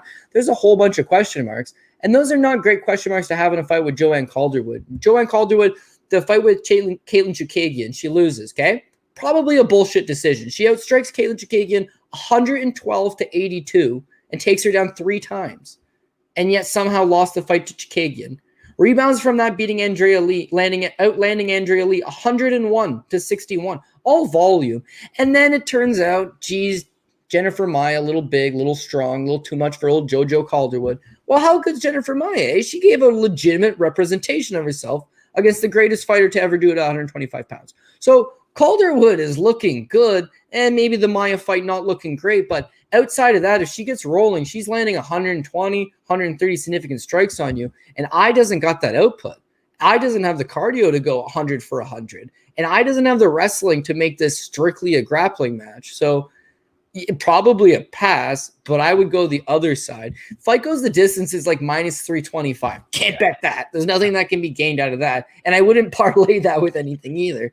So now you go with, well, which one do you think is going to win it? This is a pass fight. But whereas you're thinking like, oh, I think I's going to be able to land the more meaningful shots. And like, I think I's going to have a bad weight cut. I's going to come out and look decent in the first round, but then the output and the pace will start to pull away for Calderwood second and the third, and then it'll be Calderwood getting the decision. But honestly, I mean, I wouldn't bank a whole lot into it. The one thing that kind of caught me off guard when I was looking into this fight is Joanne Calderwood's 35 years old. And I was kind of surprised to see that number. I'm not sure why, but even Jessica, she's 33. They've definitely been around the game for a while. But yeah, another opposing pick here. I got Jessica. My guy Cody has Joanne Calderwood. All right, let's get on to the co-main event. And again, I do want to remind you guys, hit that like. Shout out to everybody that's reminding people in the chat. But we got a big scrap here at 155 pounds. Another scrap that Khabib Nurmagomedov accordingly has a very close eye on. We got Dan Hooker versus Michael Chandler, Mr. Bellator, coming over to the UFC finally, trying to showcase that he can actually go up against top talent in the UFC. And we've had instances in the before where we've had high-level 155ers come over from other promotions. And I did a little bit of a skill for skill, not skill for skill, but a breakdown of how that turned out for him. And it ended up going 3 for 3. We had Benson Henderson coming over and beating Mark Bocek. But then again, who's Mark Bocek, right? Then we got Anthony Pettis coming over, losing to Clay Guida. He was actually supposed to get a title shot, if you guys remember. However, Frankie Edgar and Gray Maynard go to a draw, and that fight gets pushed back. Anthony Pettis doesn't want to wait, takes the Clay Guida fight, loses that fight. Eddie Alvarez coming over from Bellator, loses his first fight against Donald Cowboy Cerrone. Gilbert Melendez comes over from Strikeforce, loses his first fight to Ben Henderson, who was holding the title at the time. Then let's talk about the other two victories at lightweight. We got Justin Gaethje coming over from WSOF, has a barn burner in that first run against Michael Johnson, almost gets stopped, shows off his heart, and then eventually stops Michael Johnson in the second round. And then this one might be a little bit more controversial, but he was a big name at the time.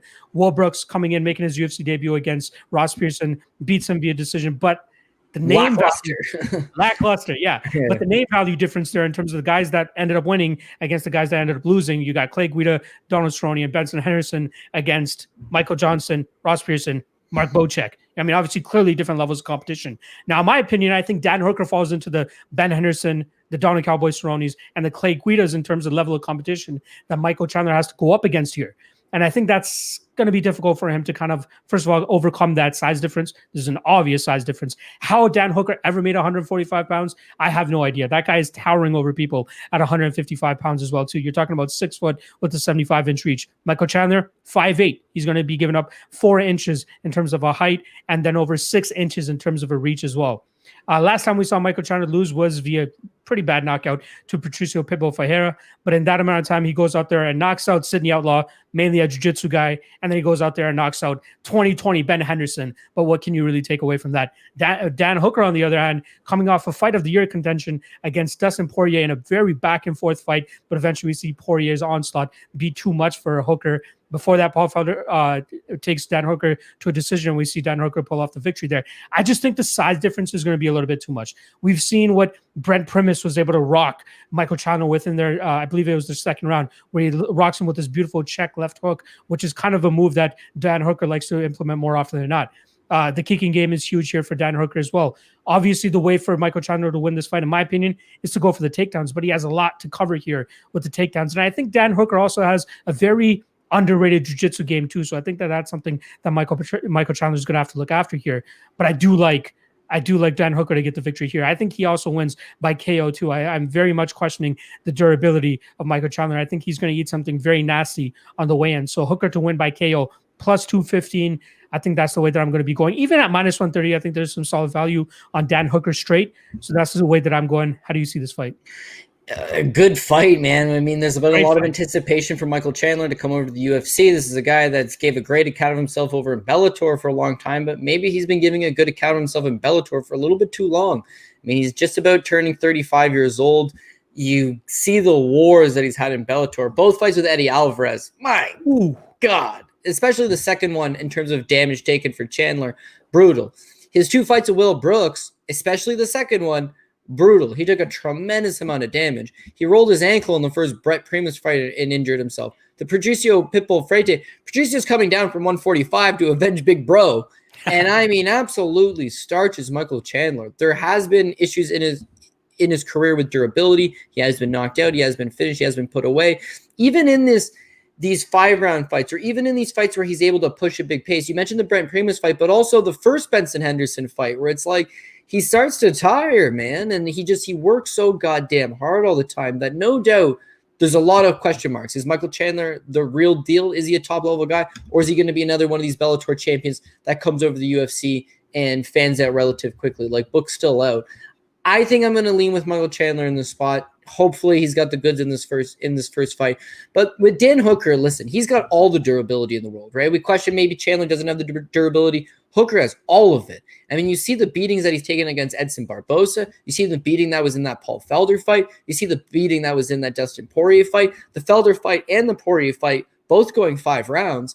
It was like this guy has got an inhumane ability to take damage. But at some point, you're going to topple over. At some point, you just can't go into these fights with the game plan of, I'm going to outwear my opponent taking all this damage. Michael Chandler is a guy that packs a tremendous amount of power. You see the first fight with Benson Henderson, very close. The second fight, not close at all. Once he touches Benson Henderson, you see how much power this guy's got, and he can knock out anybody in the world. Also, he's got a massive wrestling advantage. I mean, that's not necessarily something you always see him use because he likes to get into those striking exchanges.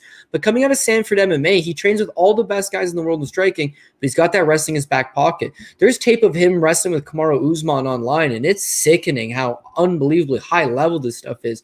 Chandler's the man. Chandler can go hard. Whereas Hooker has fought, to this point, almost exclusively strikers and jiu-jitsu guys. Dustin Poirier, Paul Felder, Ali Quinta, James Vick, Edson Barboza, Mark Diakase, Ross Pearson, Jason Knight. The only guys that were grapplers were Gilbert Burns and Jim Miller. Jim Miller managed to take him down, but he caught him. Gilbert Burns never even attempted, and he caught him, right? So Hooker's got power. He's got the knee up the middle. He could most definitely knock out Michael Chandler. No questions asked. But Michael Chandler, I think, could be the first guy that knocks out Dan Hooker. And whereas I find Dan Hooker has the most trouble when he fights is that he's flat-footed, his head's up in the air because he's such a tall fighter. Edson Barboza is way faster, way more athletic, way more dynamic, and he just pieces him up unbelievably bad. The Dustin Poirier fight, he got a wicked good start on Dustin Poirier, but as Dustin starts to work his way back in there, he's just so hittable. He takes a lot of those shots. And the Paul Felder fight, it's a split decision win for Dan Hooker, but the fight's in New Zealand. And it's a close fight that Paul Felder could have very well won himself. And why? Because Paul Felder is he's there to get hit.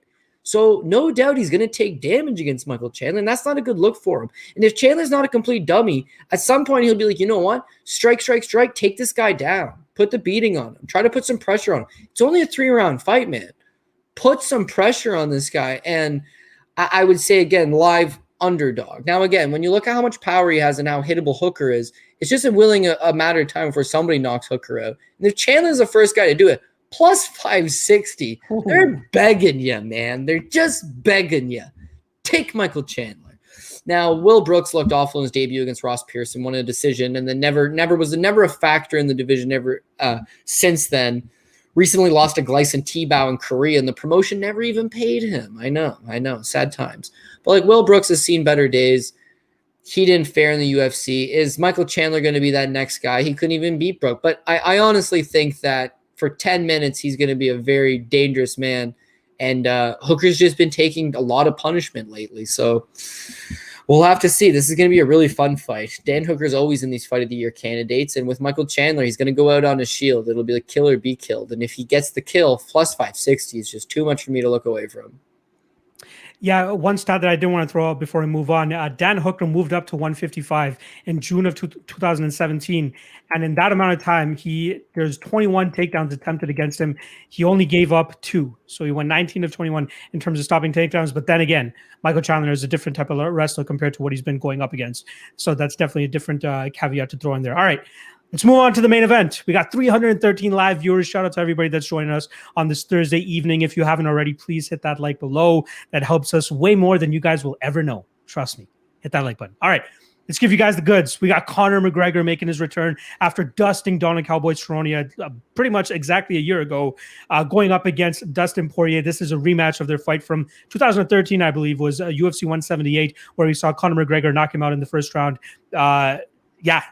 This is a great fight. They've obviously made massive amounts of improvements since that fight. We saw Conor McGregor. That was like just the beginning of that Conor McGregor fandom, because after that he went out, I believe, and finished Dennis Seaver. Then he gets that Chad Mendes fight, and the Conor McGregor explosion just goes off. And Dustin Poirier, I believe, getting a victory over a guy like that at that time, who had a main event against Chan Sung Jung in the past where they went to a 4-round war. Dustin Poirier was a proven fighter in the UFC. So for Conor to go out there and knock him out the way that he did back then was huge for him at the time. Now, the difference, they've had a ton of fights in that amount of time. This is now 155 compared to being 145 back then. We've seen it, Dustin Poirier challenge for a title, obviously coming up short against Khabib Nurmagomedov last September, or September of 2019, I should say. But I'm still having a hard time thinking how this fight goes any differently. You know what I mean? Conor McGregor does such a good job in terms of like maintaining distance against his opponents. He has that wide stance where he's able to just kind of paw at you with his lead hand and then bring that Celtic cross right down the middle that he's just self-named. That left hand down the middle has just caught so many guys, Jose Aldo being one of the most notable ones that he's been able to do that to. But I kind of see him being able to have that same type of a success here. Dustin Poirier is still as hittable as he used to be. Like there's no difference there. He hasn't fought anybody with the knockout power that we've seen from Conor McGregor since that time, right? He has fought some knockout guys. He's fought some knockout guys, but okay, let's go through that. Let's go through that. Let me fact check myself live here real quick before we get too far off. But he definitely hasn't been stopped in that amount of time in terms of punches. Max Holloway, not a power puncher. Eddie Alvarez, kind of a power puncher, but is definitely there to be hit himself too. Justin Gaethje, okay, I'll give it to you, power puncher for sure. Anthony Pettit's not really a power puncher. Jim Miller, not a power puncher. Got knocked out by Michael Johnson, but that was over 5 years ago now. Who's a power puncher? Who's the power puncher? Knocked out for sure. Joe Duffy, not much of a power puncher. Good boxer, not much of a power puncher. Bobby Green, again, we know he's more volume-based. Yancy Medeiros, Diego Ferreira. So Conor McGregor definitely stands, I believe, above these guys in terms of the power that he brings to the table.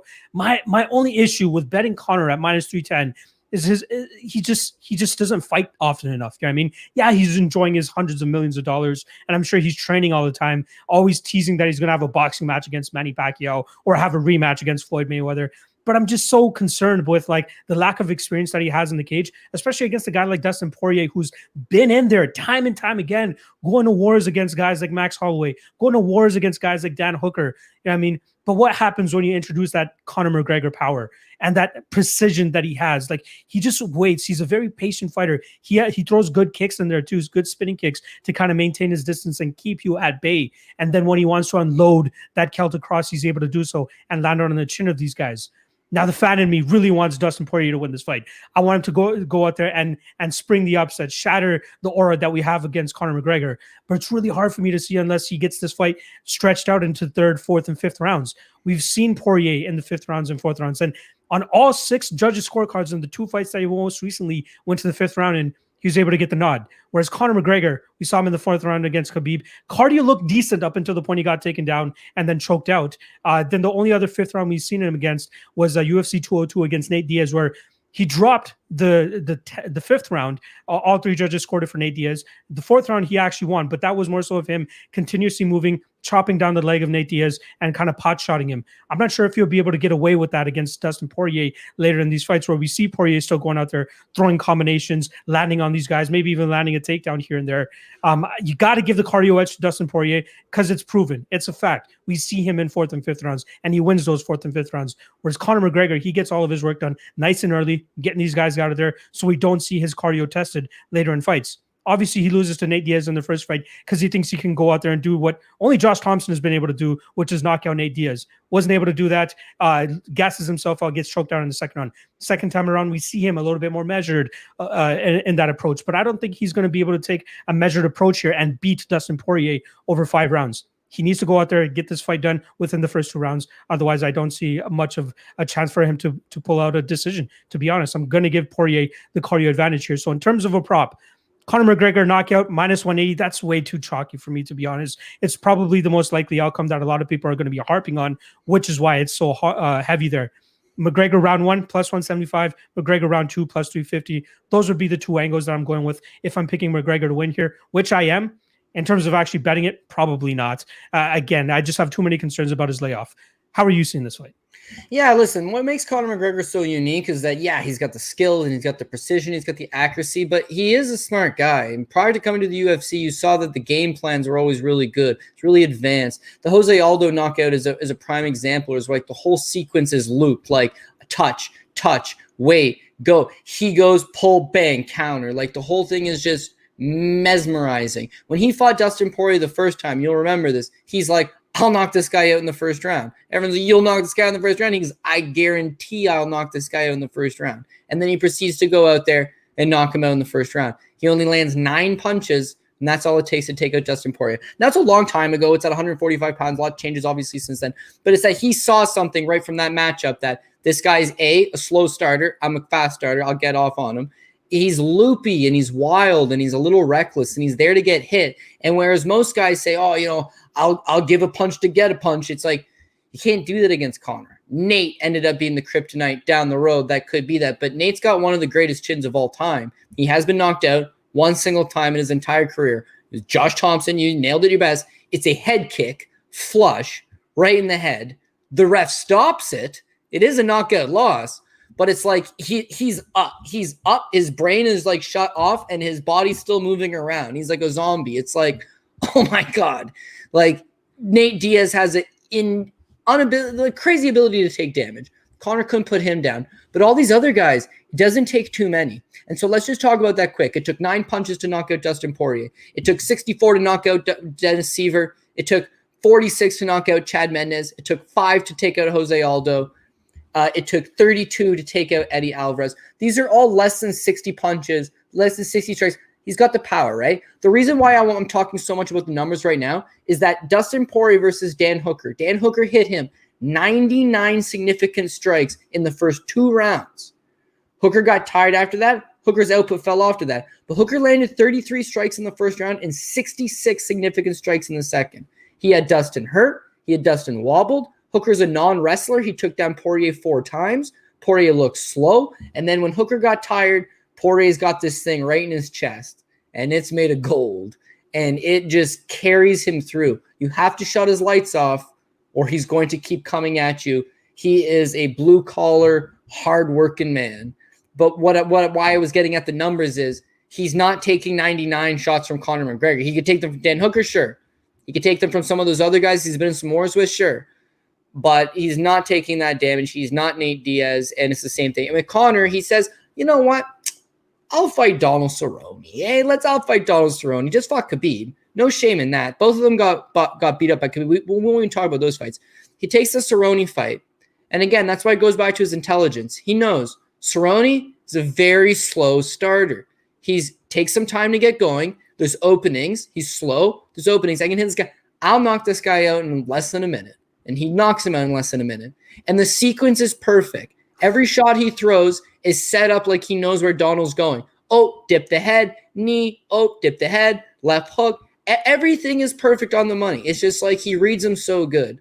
So now Conor's got the brand. He's got the whiskey. He's got pay-per-view sales. He could box Jake Paul. He's got a brand. He's going to fight Floyd again. He wants to fight Manny Pacquiao. He's going to call Khabib out of retirement. He wants George St. Pierre. He's got $1 million watch on his wrist. He's got a brand, right? Losing to Dustin Poirier is not good for business. So Dustin Poirier becomes that handpicked opponent where Conor can fight any man in the world. He picks who he wants to fight. That's why he was online being like, Cerrone's a legend. He deserves a fight.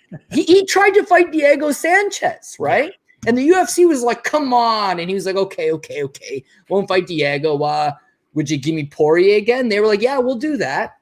Perfect. I'll take Poirier. Because again, he knows it's the same thing. Poirier is still a badass. Poirier is still a warrior. Poirier is still hittable, and he's still a slow starter. And so Conor should get the jump on him and try to put him away quick. First round knockouts like plus 300.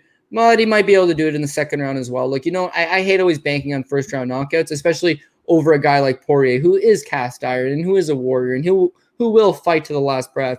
I know that sounds real dark, but you know what I'm getting at. Yeah. But I just think that Conor's going to touch him up, and it would be a bad spot. You need massive amount of I can't even say you need durability to beat him, because Poirier's got the durability. It's styles make fights, and this is proven to be a bad style for Poirier, and I don't think anything's changed. As far as him shoring up the wrestling and taking down Conor got taken down Khabib, but you watch that fight, man. His hips look good.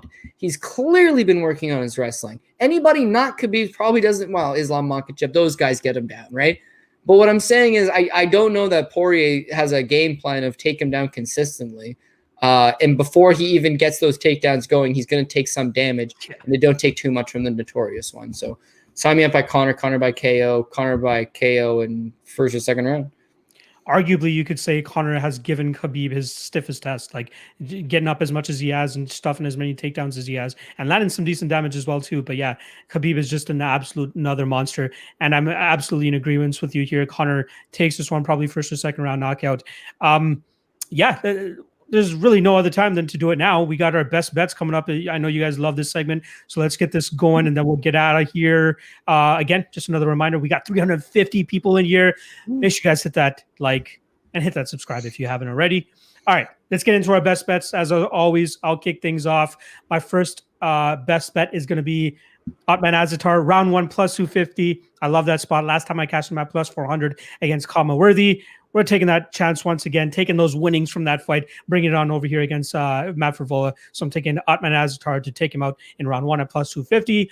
Next up, you guys know I like Marina Rodriguez, and I know I'm going to get scorched for this all week, but I'm riding with it. We got Rodriguez via KO at plus 1150. I think that's a very live line, considering the last time we've seen Amanda Ribas deal with somebody who knows how to strike. She doesn't really take it too well. Actually, no, you know what? Let me backtrack. Pauliana Viana does not know how to strike. She just landed the perfect shot. Now she's going up against a striker that knows how to strike and has a mean streak about her. It's going to be interesting to see how she deals with it the longer the fight stays on the feet. All right, and lastly, I got Antonio Carlos Jr. via decision, plus 335. I think he goes out there and just smothers Brad Tavares for 3 rounds. I'll give Tavares the benefit of the doubt in terms of the last time he got submitted was via Court McGee over 11 years ago. I'm assuming that he's made some improvements since that amount of time, and we'll see just Carlos kind of just push him up against the cage, drag him to the ground, and just overwhelm him. Hopefully he doesn't blow his wad and that he gets knocked down in the third round. But outside of that, at plus 335, I think it's a solid value bet there on Antonio Carlos Jr. All right, Cody, let's go. We're going Movsar Evloev by decision, minus 145. Evloev straight up is just, the line is way too blown out, but we've seen 3 fights in the UFC, 3 wins by decision. Seems like decision is the path for him. Nick Lentz, super tough, super durable. Hopefully Evloev pulls this one off by decision, minus 145. And you know what? My boy Locke's always going out with these big plus 20 plays, making me look bad. Sure, I've been on a bad start to the year, but I'm going to hit one of these things and get right back in the green, baby. Muradov by decision, plus 320. Again, Muradov does have power on the regional scene. So far in the UFC, he's shown a little bit of that against Trevor Smith. But again, that's a third-round stoppage. Andrew Sanchez, if he comes out wild and reckless like he did his last time out against Wellington Turman, this could be a short night for him. But I think he's going to be smart enough to try to use his wrestling again in this spot and try to grind down Muradov. He's probably going to have some success against the cage, doesn't complete the takedowns. Judges are probably going to say, geez, we got cage control versus slight better strikes. Slight better strikes wins this decision for Muradov, plus 320. I'll take that. And then let's jump one even bigger than that. Michael Chandler by KO. I'll take some heat from that. There's a lot of love coming in for Hooker because a lot of people love hookers. But unfortunately, we got to be real here. And that's, he's extremely hittable, man. He's extremely hittable. He's giving up the athleticism. He's giving up the wrestling. This is a good live bet spot that you can take Chandler. Chandler either takes him out early. We're going to hit this prop. We're looking good on Chandler. Or for whatever reason, Hooker withstands that beating in the first round, comes back in the second or third. Maybe he makes it dicey, and we'd have that easy live bet hedge out, so to speak. But as far as giving you a prop, something that's big plus money, something that has a chance to hit and is going to pay over 5 times your money back, Chandler by KO, let's take a shot at it. All right. There's our 3 best bets for UFC 257. I hope you guys enjoyed that. A lot of good underdogs on this card. I'm sure we're going to break down more of it tomorrow on the final weigh-in, which is where you guys can catch us on this channel, 9 p.m. Eastern tomorrow. Me, Cody, Bleed, and MMA Prediction Guru, as always, Friday, 9 p.m. Eastern. We're back to regularly scheduled programming, actually, since we had this Wednesday card this past weekend, or yesterday, I should say. I just keep wanting to say past weekend because I'm just so used to saying that for fights, but we had one last night, but we do thankfully have another one this weekend. So, yeah, make sure you guys check us out tomorrow, 9 p.m. Eastern on this channel if you haven't already. Make sure you like and subscribe below as well, too. Cody, the platform's yours. What do you want to say on the way out? Yeah, so far it seems like the health board's going to be after us because of all that shit in the apple pie. But we're gonna change the recipe up a little bit and get back in the win column. Thanks to everybody for joining us again tonight. Big card this week. I know everyone's excited for that. So the only thing better than watching good fights is winning good fights and winning a little bit of money on the side as well. So you can join me at Twitter. On Twitter at CJ Saftic, or you can obviously catch me on the multiple odds shows we do back at tomorrow night with the Odds Squad, putting in some final picks, and then we'll be able to tweet out some parlays. So thanks again to everybody for joining us. Thanks for Locke for hosting me tonight. And yeah, let's get back in the win column.